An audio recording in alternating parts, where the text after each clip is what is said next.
All right, today we're doing unit rates again, but we are working in word problems. And word problems always make us nervous, so let's figure out how to tackle these. Get out your notes and write down the I can sentence. I can solve unit rates in word problems. All right, now remember, at any time during the video, if you need more time, just hit pause until you're caught up, and then you can hit play and keep going.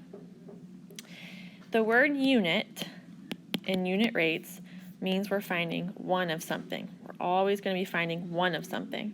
So if you're reading a word problem, if it's asking you to find for one of something, or if it's saying how much per something or how much each something, you could probably use a unit rate setup to get the answer to this. So let's look at 3 examples. Example number 1, and you don't have to write this down in your notes. Word problems, we don't need to worry about that. This one says, Jerry is baking her phenomenal peanut butter brownies. In her recipe, she uses 2 cups of peanut butter for every 3 cups of chocolate chips. How many cups of peanut butter per cup of chocolate chips? And that's kind of long, and there's a lot of words in there. So I see the word per. How many per cup? Per 1 cup. So I'm going to do my unit rates. And always, line equals line. And everywhere, all of your quiz and all of your tests, I should see line equals line happening. Now the first line is always for our labels. What are the 2 things we're comparing? So let's go back to the question. How many cups of peanut butter per cup of chocolate chips? So it looks like cups of peanut butter and cups of chocolate chips. So I'm going to put peanut butter and chocolate chips. Now the next line, the next ratio bar is for what we've learned in the problem. And they tell us in her recipe she uses 2 cups of peanut butter, so 2 with peanut butter, for every 3 cups of chocolate chips. So 3 with chocolate chips. Now the last bar, the last line, is for our unit rate. There's going to be a 1 somewhere. The question says, how many cups of peanut butter per cup of chocolate chips? That means per 1 cup of chocolate chips. So with chocolate chips, I'm going to put the 1 on the bottom, which means I need to solve for peanut butter. Okay, so let's use our strategy here. What 2 numbers are next to each other? The 2 is next to a blank, so it's not that. The 3 is next to a 1, so it is that. How did a 3 turn into a 1? Well, we had to do 3 divided by 3 to equal 1. So that's what we had to do up top, 2 divided by 3. And it might get a little messy, and that's okay. Let's do some side work. We need to do 2 divided by 3. Well, how many times does 3 go into 2? 0. So I need to add my decimal and a 0, and now I have 20. Well, how many times does 3 go into 20? 6 times. And 3 times 6 is 18. So I subtract and I get another 2. Add a 0, drop it down. How many times does 3 go into 20? 6 times. 3 times 6 is 18. Subtract, we get 2. It's going to keep going on and on and on. So I'm going to use 0.66. I can just stop there as my answer because I'm going to keep getting that number 6. So let's take a look at what our unit rate answer is. For every 1 cup of chocolate chips, I need 0.66 cups of peanut butter. Now, side note, in the baking world, we don't have decimals as our cups, right? We have fractions as our cups. And just kind of as a little piece of information for you, the decimal number 0.66 is the fraction 2/3.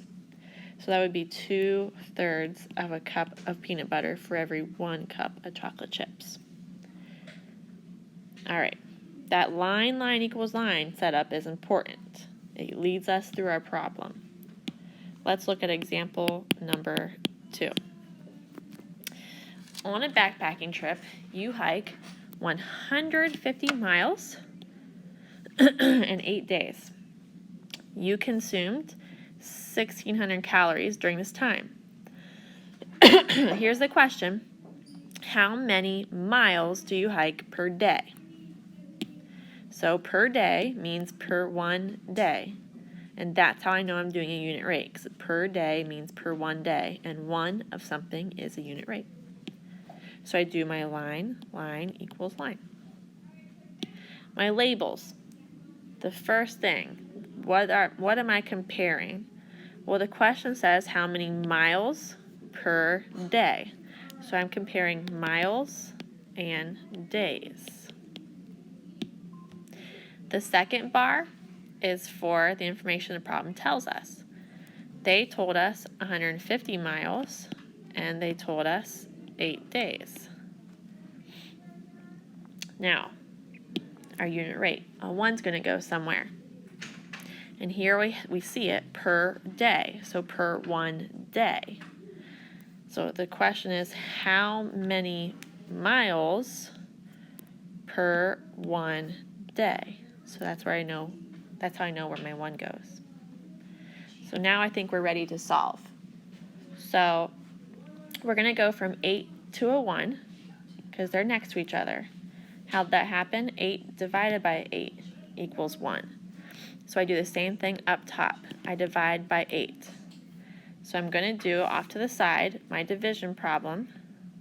150 divided by 8. 8 goes into 1 0 times, but it goes into 15 once. And 15 minus 8 is 7. Drop down the next number, which is a 0. 8 goes into 70 8 times. And 8 times 8 is 64. So I subtract and I get 6. We're not done, so we add our decimal and a 0 and we drop it down. 8 goes into 60. 8 times 6 is 48. 8 times 7 is 56. Okay. And I subtract that and get a 4, and I kind of ran out of room, but I know that I'm going to have to add a 0 and drop it down, and that's going to be 40, so I'm going to get a 5 here. So my final answer is 18.75. So there's my unit rate. So the question was, how many miles do you hike per day? Well, we just found that we hike 18.75 miles per 1 day. Now that calories information in the problem here, that was put in there to trick us, to fool us. Sometimes they add extra information that you don't need. All right, example number 3, I want you to try on your own. So go ahead and pause the video, read it, and after your answer, hit play. Okay, so you should be ready to see if you got this right or not. Let's take a look. As an architect, Uncle Tony made $31,570 for 7 jobs. How much money did he make per job? And that per job means per 1 job. So that's how I know we're doing unit rates. Per job is 1 job, that's unit rates. So as soon as I see its unit rates, I do line equals line. My labels, the 2 things we're comparing. The question says how much money did he make per job? So I'm comparing money and jobs. The second bar or line, ratio bar or line, is for the information they tell us in the problem. They tell us $31,570 for money, and they tell us 7 for the jobs. Now the last bar is for our unit rate. This is for our unit rate. Where does our 1 go? Are we finding for $1 or are we finding for 1 job? Well, back up here in the problem, it says how much money did he make per job? That means per 1 job. So the 1 goes with jobs. And that means we're trying to find out, fill in the blank for how much money. Okay, so our two numbers next to each other are the 7 and the 1. Using multiplying or dividing, how did 7 turn into 1? Well, divide by 7. So up at the top, we can do this, divided by 7. So off to the side, 31,570 divided by 7. 7 goes into 3 0 times, but it goes into 31 4 times. It's 28. 31 minus 28 is 3. So drop down a 5. 7 goes into 35 5 times, and it is 35. Get a 0.